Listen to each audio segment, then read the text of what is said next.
डोंबिवली शिळफाटा रोडवरील प्राचीन शिवमंदिराला शिवभक्तांमध्ये विशेष महत्त्व आहे। महाशिवरात्री, श्रावणी सोमवार आणि इतर धार्मिक उत्सवांमध्ये येथे मोठ्या प्रमाणावर भक्तांची गर्दी होते। पांडवांनी अरण्यवासाच्या वेळी हे मंदिर बांधले आहे अशी आख्यायिका आहे। मंदिर परिसरात श्री हनुमान, गणेश, दत्तात्रेय आणि इतर देवदेवतांच्या मूर्त्या आहेत। खिडकाळी तलावाच्या किनाऱ्यावर असलेले हे सुंदर मंदिर हेमाडपंथी स्थापत्यशास्त्राने बांधले आहे।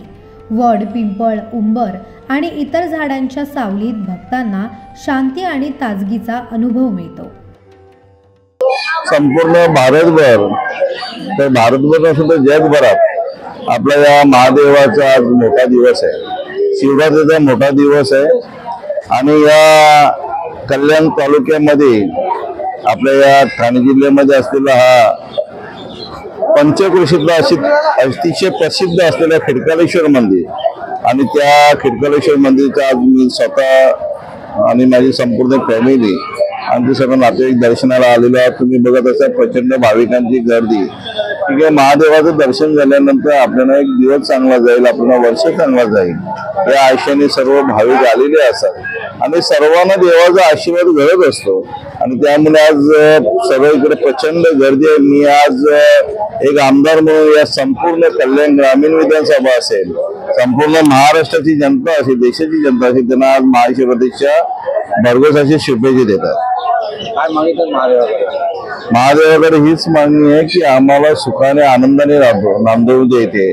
शेतकरी वर्ग असेल, कामगार वर्ग असेल, दीनदुबळे असेल, गरीब असेल, जनता असेल, ज्येष्ठ असेल, लाडक्या बहिणी असतील, सर्वांनी हा आनंदात या महाराष्ट्रातल्या सर्व जनतेने आनंदात दिवस जाऊ दे हीच देवाचरणी प्रार्थना केलेली आहे। सुखाने आणि आनंदाने राहू दे सर्व। दीपेश पाटील, काय सांगाल की कशा प्रकारचं हे आयोजन आहे, या मंदिराचं काय डिटेल? हा अतिशय प्राचीन शिवमंदिर आहे आणि इथे शेकडो वर्षापासून महाशिवरात्री एकदम उत्साहाने साजरी होत असते। तसं बघायला गेलं इथे लाखो नागरिक दर्शनाचा लाभ घेतात महाशिवरात्रीचा। आता आपण पाहू शकता की 10 वाजल्यापासून लाईनीला सुरुवात झाली आणि आपण लाईन पाहू शकता 2-3 किलोमीटर अंतरावर लाईन गेली आहे आणि इथे प्राचीन शिवमंदिर असल्यामुळे अनेक लांबून भाविक इथे दर्शनासाठी येत असतात। किती वर्षापासून मंदिर आहे का?